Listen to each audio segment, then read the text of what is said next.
great. We also got some good news at the city recently about the City of Anderson Fire Department having an improved rating, improving to a Class 2 rating Right. by a group called Mhm. ISO. Yeah. You have a particularly unique perspective on that because in your other life, Yeah. you're an insurance expert. So Yeah. talk to us about that rating and what it might mean to our citizens. Well, first of all, let's talk about how we got there. Good. You know, and I think one of the reasons that we got this rating is because of council's decision, number one, to build the fire station on Simpson Road. And that was huge. And we needed to be over there because the growth of the city had a need for us to be on that side of town. And also, when the ISO looks at certain things like this, they look at training that the Chief Horn and his folks have. And just being able to lower that protection class, we just were able to better serve the city with our 3 existing stations now. So probably what that means is it means a reduction in both the residential and the commercial use of property. More so on the commercial end than residential.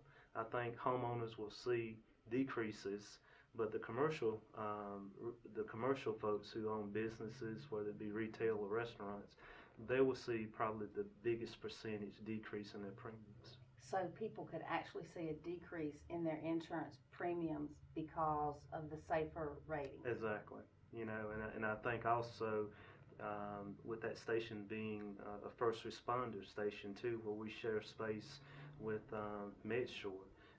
I've gotten a couple of letters that talk about, just recently a lady wrote us a letter that she was having a heart attack.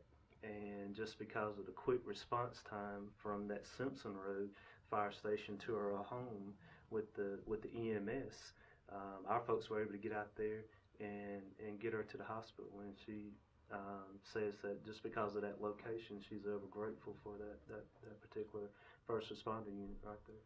Well, that's great. That was certainly great news to Chief Horn and his whole department, and I'm sure the council was proud of the role they could play in that. Anderson is a Let's Move city. Yeah. What's that about? Well, you know, Let's Move was the First Lady's initiative to try to fight childhood obesity. And I got the privilege of sitting in on a couple conference calls, and I went back to our administrator and said I'd like for us to be a Let's Move city. And so we strategized on what that looked like and what we could do to move that forward. And it's really been driven out of the rec department.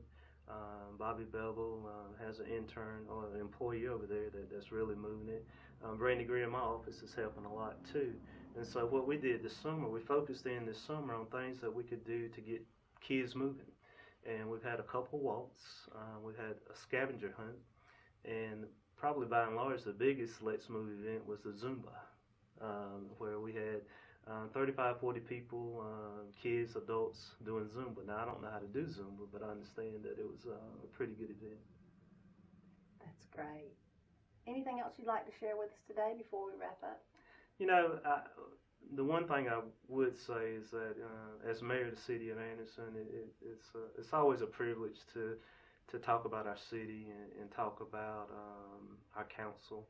And I think that our teamwork between our council as a policy-making board and our administrative team and all our 450 employees is something that makes me proud. We had to step back in 2008, 2007.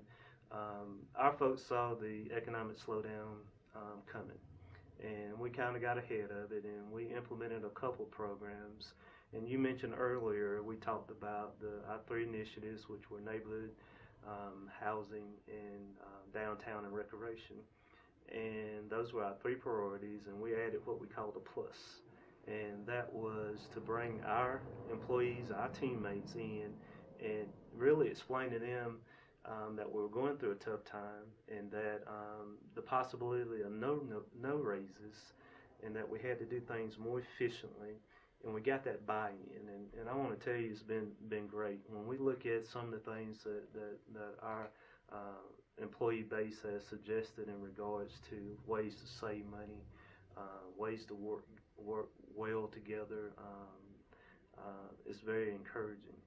You know, the the the face of our community, our town, will change in the next 18 months. One of the things that I'm excited about that will happen, I talked about the recreation piece of adding ball fields and parking spaces at the rec center, will also be the belt development site.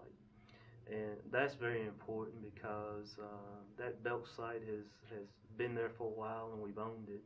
And so we're about making a green space there where it can be a multifunctional park, an amphitheater, somewhere where people can just come and just sit and relax. And I think that's the missing piece. And I think that's going to drive economic development because it'll put more people in downtown Anderson, and that will help all of our businesses thrive. Another piece I think that's very important is probably in the spring of 2013, the East-West Connector will be completed. And that will be an important piece for our community because all of a sudden it gives us a traffic flow east-west, and Clemson Boulevard hopefully will become less congested. And also on the East-West Connector, there's a 3.1 trail where you can walk and bike and run. And so that kind of helps with the initiative of fighting obesity and getting people up and walking. And so, I'm in the second year of my second term, and I can see that probably in the next 18 months we can be back here talking about some more exciting things that have happened and things that are going to happen in the future. Great. We'll look forward to that. Well, good. I'm looking forward to it too. Thank you, Mayor. Thank you. And thank you for joining us here on City Insights. And feel free to contact us at currentbuzz@cityofandersonsc.com. And have fun in the Electric City.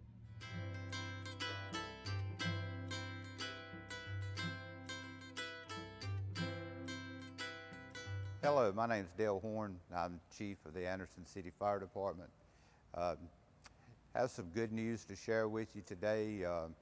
We found out recently that our ISO class rating has just been upgraded to a Class 2. Real excited about that. It shows that all the effort that we've been putting into making things better for you, providing new equipment, everything is really paying off.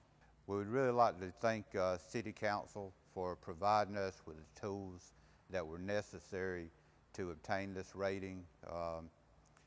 When they purchased the water system from Duke Power and the upgrades that they've made on it, that was probably 40% of our rating overall. So the water company came out good on it and helped us. Building Fire Station 3 on Simpson Road played a critical part into this, spreading our fire suppression forces out throughout the city and helping the response time out.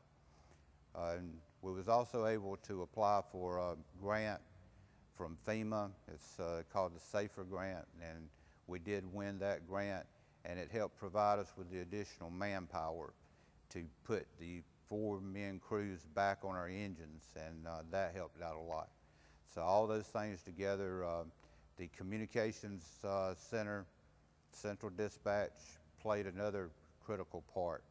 We're real excited about it, real proud of our fire department, all the firefighters here, for all the hard work that they put into this. I'd like to now introduce my assistant chief, Randy Bratcher, and he's going to tell you a little bit more about the details of ISO. Thank you, Chief. I'm Assistant Chief Randy Bratcher, and I'm going to tell you a little bit more about ISO and what it means to us.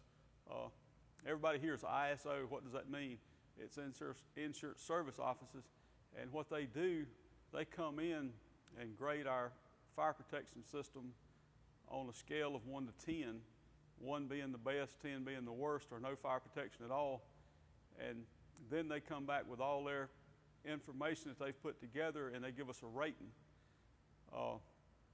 One of the things we ended up with a Class 2, and some of the things that we did have control over that we scored really good in was our apparatus. Our apparatus is, of course, top of the line. It's all the equipment that we need, that ISO requires. We got maximum points for our fire apparatus. Some of the things that we scored very high in was our equipment. Our pumpers, for instance, they meet full ISO credit because of the equipment, the size of the water tank, the size of the pump. And what that means is buildings with certain fire flows, we've got to be able to flow a certain amount of water to extinguish a fire. And our equipment does classify as that. Our pump capacities on our trucks is 1,500 gallons a minute, carries 1,000 gallons of water. This is one of the requirements we need for maximum fire flow. Of course, the equipment on our truck is very important to us, being able to flow the water that is required. Our service truck or our ladder truck is important to us. That gives us ISO points because of multi-story buildings. We have got to have a aerial device, and also the service truck gives us salvage equipment, overhaul equipment. We do extrication with that truck also. And then as far as our reserve trucks, we have to have reserve engines that meets ISO credit to help us with this also. And we have reserve trucks at 2 of our substations. 40% of our ISO score come from water supply. And that includes the water system in the city, the hydrants. In the business district, we have hydrants every 500 feet. In residential, we have hydrants every 1,000 feet. And the past upgrades, for instance, the city purchasing the water system, doing the upgrades, no dead-end lines in the city, that gives us an increased water flow that helped us out tremendously on our water rating as far as our ISO grade. This ISO grade, this is used by insurance companies to adjust insurance premiums, could result in a 5% decrease in commercial and as much as a 2% decrease for residential. And that's based on the insurance carrier itself. Once again, I would like to thank the entire fire department for all their hard work. I would like to thank City Council for their efforts and that we have put forth over these past years in building a new station, adding new firefighters, because it has made a tremendous difference in the operation of the fire department, and it's made a difference to the entire city and the residents of Anderson, South Carolina. Thanks for joining us on this episode of Current Buzz. Send your comments and suggestions to currentbuzz@cityofandersonsc.com, and we'll catch you again next time.